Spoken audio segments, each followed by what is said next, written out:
and we'll hopefully be putting more content on there, some training stuff and whatnot. We'll get that channel, I think, up and about. It'll be fun. Should we get some videos done for when I come down?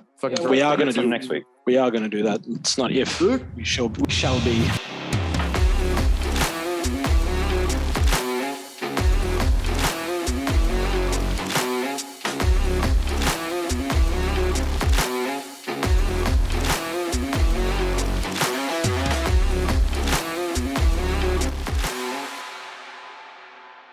Welcome to Bros with Brains. Catch up. One, because this is never happening again. We have a push-pull session. Chrissy boys, Ben came down from Queensland. Queensland let him out.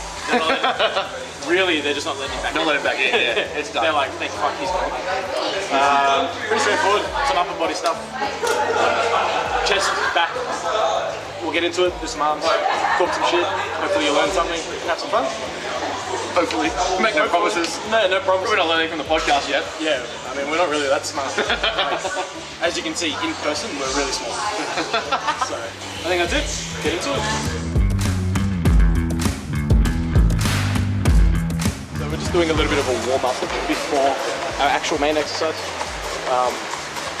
Don't really understand the science behind pre-exhaustion, to be honest. I feel like it's more of a feel thing, but as Chris gets deeper into his prep, the more chest work he can get, the better, considering he's got small boobs.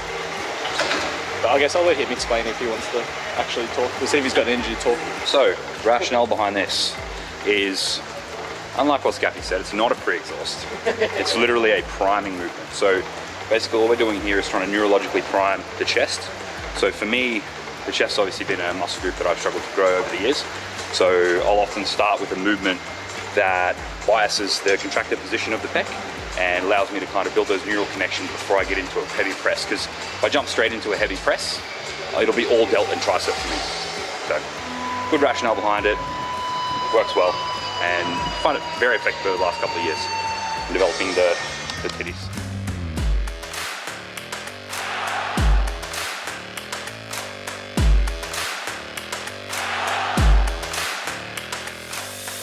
About your grip here.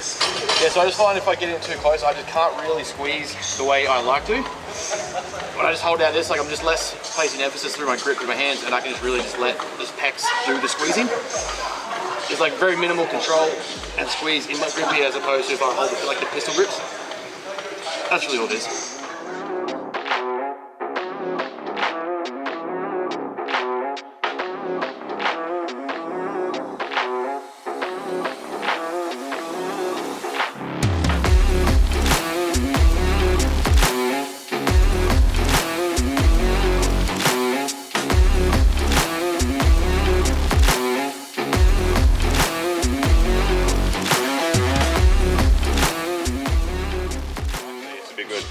So you'll notice on these, as we progress up in the load, this is something that a lot of people make the mistake of. We will go, the repetitions will come down as the load starts to increase. So a lot of people will come into a set, they'll do 10 here, they'll chuck another plate on, do another set of 10, chuck another plate on, do another set of 10. You're already fatigued before you already get to your working set. So we're trying to conserve as much energy going into our working sets as possible. This is a good little tip here too. So if you ever struggle with getting into the position, so you can see here, this comes all the way back down to the start position. Once that load starts getting really heavy, if we can start having this underneath, you're going to take a lot of pressure off the AC joint to start the movement. So you're not going to lose position at the starting position of the movement.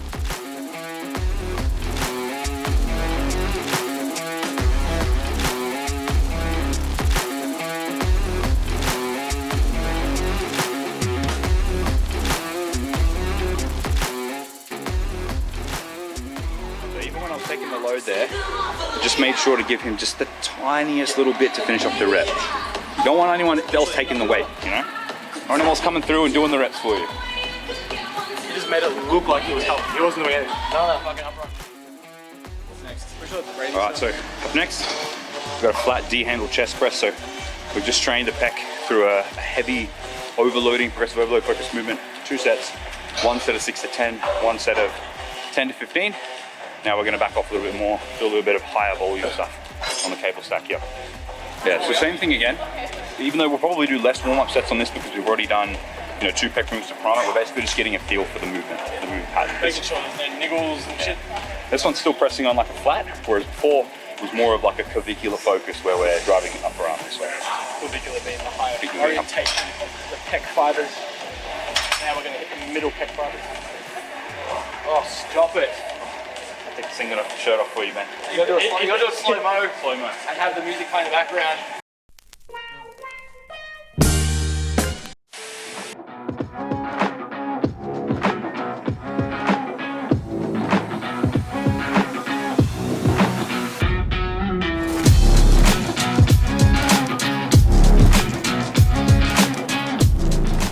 Notice there, something that I do different to the other boys, the bottom, is I tend to pause a lot of the movements just to minimize the amount of inertia and force transfer into like the shoulder. So I find if I pause here, I can really focus on contracting the pec out of the bottom, otherwise I tend to lose it a little bit in my delts and triceps. Inertia is the most pain in the ass thing to actually try and explain. It's basically minimizing momentum. That's a good way to explain that. To generate elastic force when it comes to weightlifting.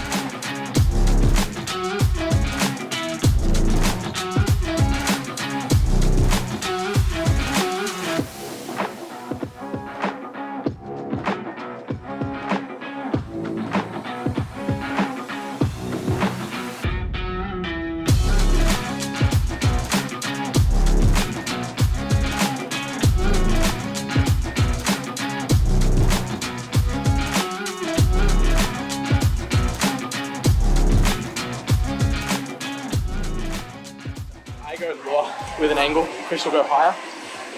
Only because of my left shoulder, I've got a tear in my labrum.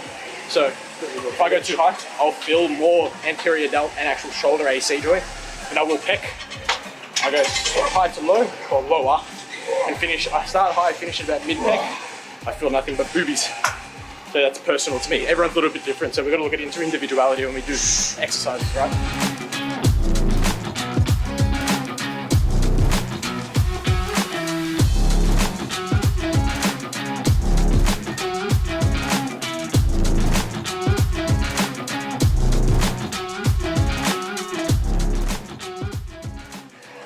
Much more graceful than the other two.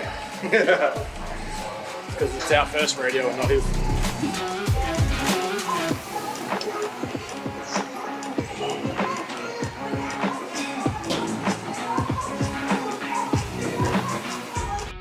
Moving into our first pull exercise of the day. So we've only got one on today, so it's push-pull. So it's basically a chest focus push-pull with a little touching on side delts and a singular lat bias pull-down.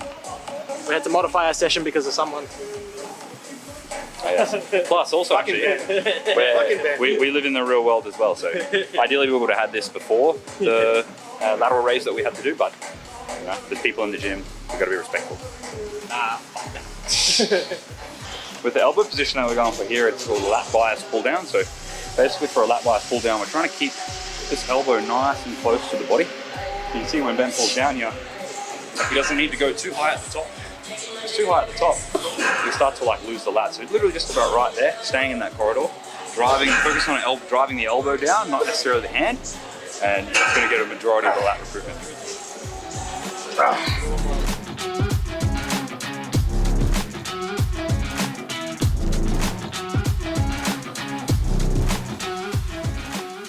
When doing unilateral exercises, single-sided exercises, always start weak side first.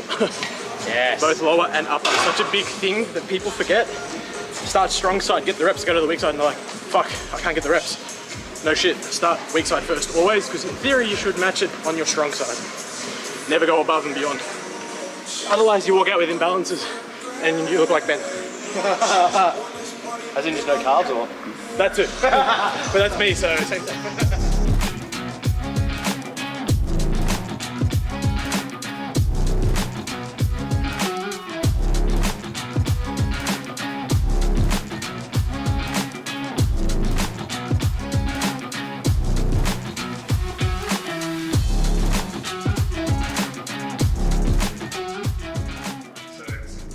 This is the iconic OneGym posing room. As you can see, it can fit many people in here. It's going to be very sweaty. So I am 11 weeks out from the first show of the season, which is the IPV Pro League Victorian State Champs. And then We've another 3 weeks later is Fit Fest, which is national. So today we're just going to go through some posing. Usually I have Az run me through. He'll call my quarter turns for me, and I'll hit the shots. Today I'll probably get Ben to do it because Ben is a competitor himself and will step on stage. So he knows what the feeling is like, you know. So He's a good poser. he's a good poser. He can hit a vacuum at 100+ kilos. So that's pretty cool for an open guy, and a lot of guys can say that. So This is a very important aspect that I find a lot of bodybuilders struggle with. Though I'm not the most long-term bodybuilder, I find a lot of guys wait until they're only 3-4 weeks out before they really start practicing their posing. Just like when it comes to muscular conditioning, it comes to your training, it comes to your diet.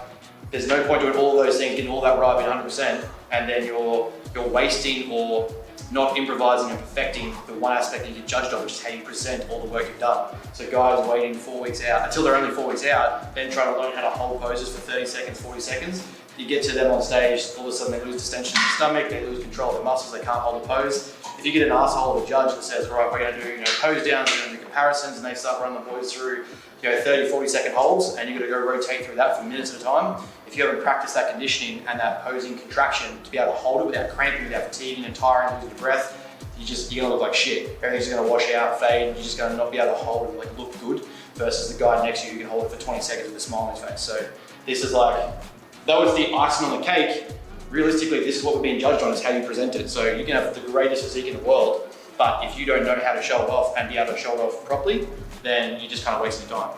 It's like having a Ferrari and just leave it sit in the garage. What's the point?